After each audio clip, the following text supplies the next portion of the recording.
What's good with you, YouTube? You guys are now watching another segment of the TheCaliEffect, King of Games, and today we are watching a spicy duel analysis. I didn't think we would be in late 2018 anymore. I thought we moved on to mid to late 2019, but Mr.ShadowHatz, also known as Pot of Stupidity, is taking us back, bringing us to the good old days of 2-card or 1-card FTKs. And that's right, the Rising Rampage set did introduce a new monster in Mannequin Cat, and it is the catalyst to a new FTK. Now, this FTK can obviously be disrupted, just like how any combo can be disrupted. But if it's not disrupted, and seeing that you only need 1 to 2 cards to start off with the combo, meaning that the rest of your hands can be prevention from your opponent disrupting you, your opponent will be FTK. Now, I know what you guys are thinking, TheCaliEffect, this deck must have bricks. I think in my head it only has 1 true brick, 1 true card that if you draw, the FTK really isn't going to work, at least off the top of my head. But hey, that drawing that 1 card and that 1 brick is almost nothing. Every deck seems to have that 1 brick that you never want to draw. So just saying that doesn't really or shouldn't hinder you from hopefully not playing this FTK. Don't play this FTK. But if you guys want to have your duel possibly put on the TheCaliEffect King of Games, then go ahead and follow the instructions on the screen, ladies and gentlemen. I am excited to see your live duels. A couple of people, or quite a few people, have sent me live duels. And unfortunately, this week, they're not going to make it. But I do not want to discourage you from sending live duels. Send more live duels. They are exciting to watch. And hopefully one day your video will be on this channel. So Pot of Stupidity is going to go against a tier 1 deck and completely destroy them. Like, they're not going to have a chance. And this is the deck that everybody is screaming is the best deck of the format. My man is so mean with it. He gonna take pendulums and make them look silly because they play no hand traps. As let's go ahead and pause. He's gonna special summon the jump forward to his side of the field, normal summon the Vision Hero Vion, and special summon Blue Mountain Butterspy. A lot of you guys are thinking, Callie, you said he only needed 2 warrior monsters. Look, Pot of Stupidity is going there for extra flex, okay? Extra flex. And as you guys can see, he has a Saravis, so if the opponent does have Effect Veiler, which is one of the deck's innate weaknesses, he can go ahead and stop it. He can afford to play those bricks because the other cards in his hand don't really matter. He literally only needs 2 warrior monsters to be able to pop off with his combo. So he's going to go ahead and send Destiny Hero Malicious to the graveyard. Malicious is going to go ahead and special summon itself. Or no, he's going to go ahead straight into the Isol's Two Tails of Noble Knights, my apologies. And then Isol is going to add the Blue Mountain Butterspy from his deck to his hand. You don't need to add a warrior monster from your deck to your hand. It's just free, so like, why not? He's going to use the second effect of Isol. The opponent is playing Pendulum Magician. So again, no responses. Sending the Refined Sword of Phoenix Blade. That is a very important card. You must send that card to the graveyard and another equipped spell card to special summon a Hero Kid. Now, Hero Kid is, in my head, the only brick. This is the only card you do not want to draw. Other than that, it does not matter what card you draw, as he's going to use both of those Hero Kids for our new card into our number 29 Mannequin Cat. So pausing this really quick, or actually I can just read it off. Once per turn, you can detach 1 material. Actually, I have to pause. You can detach 1 material, then target 1 monster in your opponent's graveyard, special summon it to your opponent's side of the field.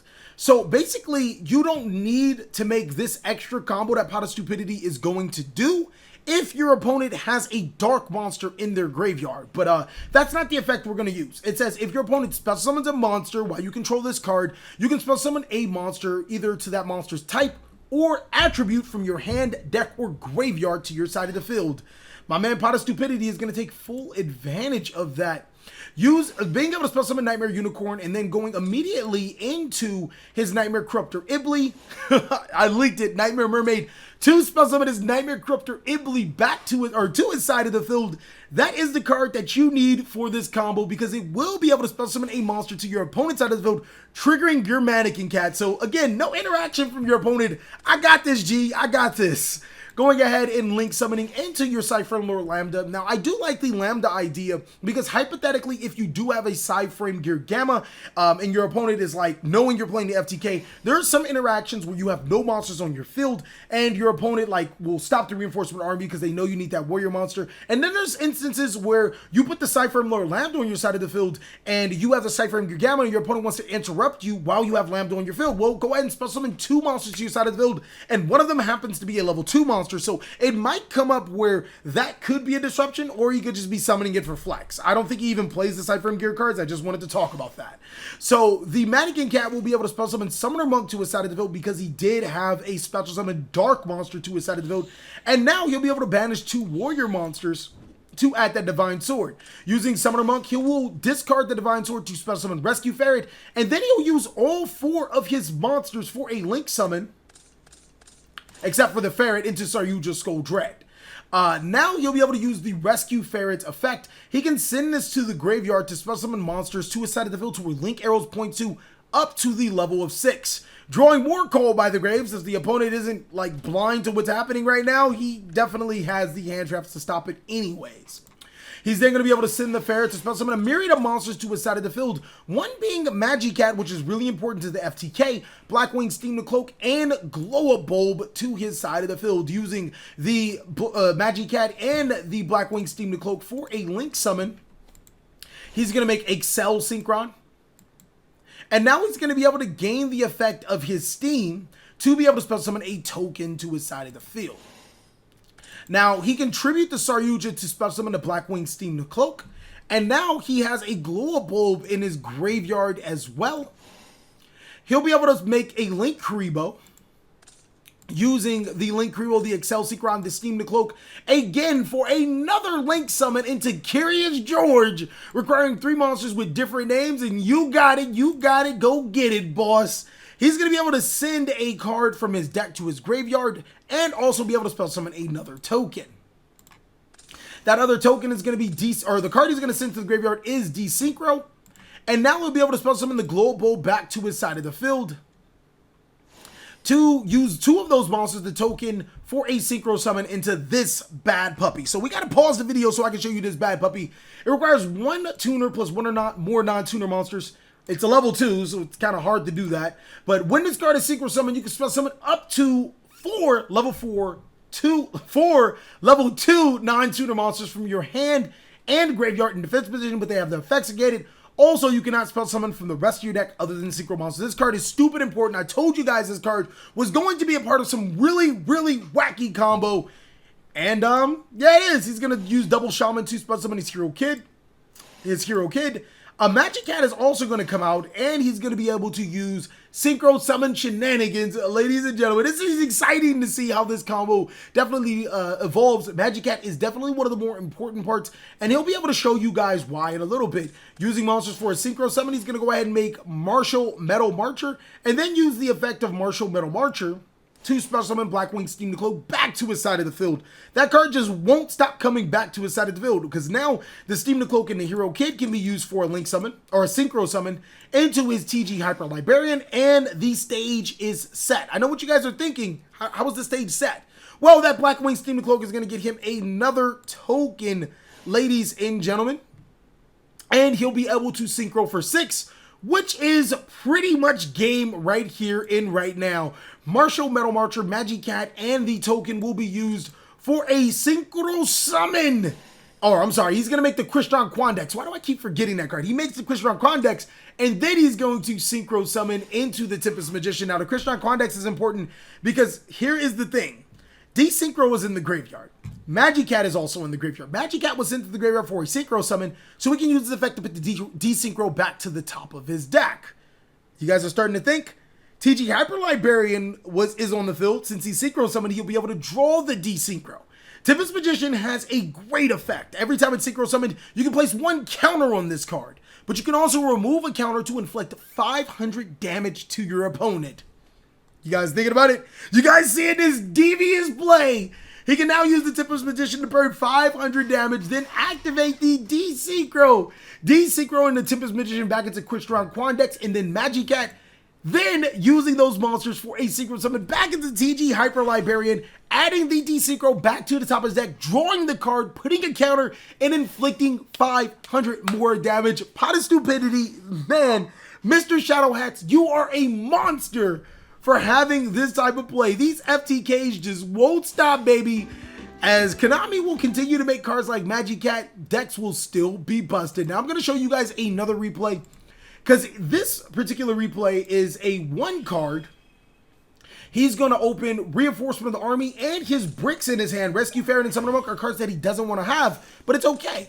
As he's going to normal summon Visionary Viance, but summon a Malicious to a side of the field, use both of those monsters for a link summon to ESO, add a free warrior monster, sending the Divine Sword, and then making Mannequin Cat, making the Nightmare Mermaid combo, Phoenix, bidding the Creptor Ibli on his opponent's side of the field, triggering Mannequin Cat to spell summon a Summoner Monk, then the Summoner Monk to spell summon Armageddon Knight to send a monster, making Saryuja Skull Dread, drawing 4 cards, play special summoning the Rescue Ferret, spell summoning more monsters, going into the Excel Synchron Double Head Shaman, and showing the exact same thing. Now let me go ahead and pause. His opponent was really excited. Really excited. You play Quasar too? And the crazy thing is, this could be a Quasar deck, but why make a shooting Quasar Dragon? Seriously, guys, why make a shooting Quasar Dragon when you can FTK your opponent? Going ahead and using both of those monsters into the Crystron Quandex, you guys are already seeing it right now. He's going to make the Tempest Magician. Now, I bet you guys are wondering, how exactly does the combo work? I've seen you do it in 2 different ways. What is the clear-cut combo? Don't worry, ladies and gentlemen. I got y'all. My man has actually showed us how the combo works. Again, you only need 2 warrior monsters. This is not a great hand, but double call by the grave means that he can't be hand trapped, so this is an amazing hand. So he's going to normal summon a Goblin Bird, get the 2 warrior monsters to his side of the field, make the play, do the exact same thing. Again, as long as you can ESO into your hero kit and send your Divine Sword, you're perfectly fine making the Mannequin Cat and then going through with the Nightmare Creptor Ibli combo. It'll get you to Summoner Monk, adding the Divine Sword to your hand, special summoning the Rescue Ferret, then making Saryuja. And the crazy thing is that you don't even need to use Saryuja's effect. Literally, ladies and gentlemen, this guy has consistently put an FTK that only requires 2 warrior monsters to your side of the field. Granted, you do have to play some awkward cards, but there's only 1 brick into this sequence. It's pretty much it, ladies and gentlemen. Let me show you this insane deck profile. Okay, guys, so for the deck profile, Armageddon Knight, Blackwing Steam the Cloak, 3 copies of Blue Mountain Butterspy. Again, you want to put 2 warrior monsters to your side of the field, so you're going to run a lot of cards that are just going to put 2 warrior monsters to your side of the field. 2 Destiny or Malicious, Doppel Warrior that puts 2 warrior monsters to your side of the field. And the benefit of some of these monsters is that not only are they warrior, they're level 2. He's also going to run double effect Veiler. I guess that's just for extra swagger in case he goes second. Glow Bulb, Goblining Birds, Hero Kids, Junk Forwards, Nightmare Cryptor Ibli. In case you draw one, I guess you can have a second one in your deck. Mimicat, Neospace Connector, Neospatian Aqua Dolphin. Again, 2 more warrior monsters. Rescue Ferret, Summoner Monk, Visionary Viance, 3 Call by the Grave, DDR, Desynchro, Divine Sword, Phoenix Blade, Living Fossil, Noble Arms of, I can't say that card's name, and Reinforcement of the Army. For the extra deck, he's going to run Excel Synchron, Celestial Double Star Shaman, Celestial Crystron Quandex, Martial Metal Marcher, 1 TG Hyper Librarian, 1 Tempest Magician, 1 Mannequin Cat, 1 Curious, 1 ESO, 1 Mermaid, 1 Unicorn. That's for super flex because you can play the Cerberus or the Phoenix and still get away with it. The Link Kribo, the Cyphermler Lambda, Skull Dread, and Agave Dragon. Now, I have to give this deck a solid 7 out of 10. I don't think that it will take over the meta. The problem is this deck does have to go first. And if it does go first, your opponent has to either open no interruptions, or B, you have to have interruptions for their interruptions. If your opponent does go first, and we're playing in 2019 Yu-Gi-Oh!, they'll normally be able to make a board of negations, which means they'll be able to stop your play before you can start popping off. A lot of times, that could be the really big key to the deck of winning and losing. Winning the dice roll will result you in an FTK if your opponent doesn't stop you. Losing the dice roll, more often than not, will result to you losing the game. I think it's a very fun deck to play, and I hope you guys enjoy it. Thank you guys so much for watching another segment of the TheCaliEffect. Again, send your Duelinbook replays, send your Yu-Gi-Oh! Pro replays to duelanalysis@gmail.com. And I hope to see you guys next time. Please like, comment, subscribe, but most of all, enjoy. I hope you guys are having a great day, like I am.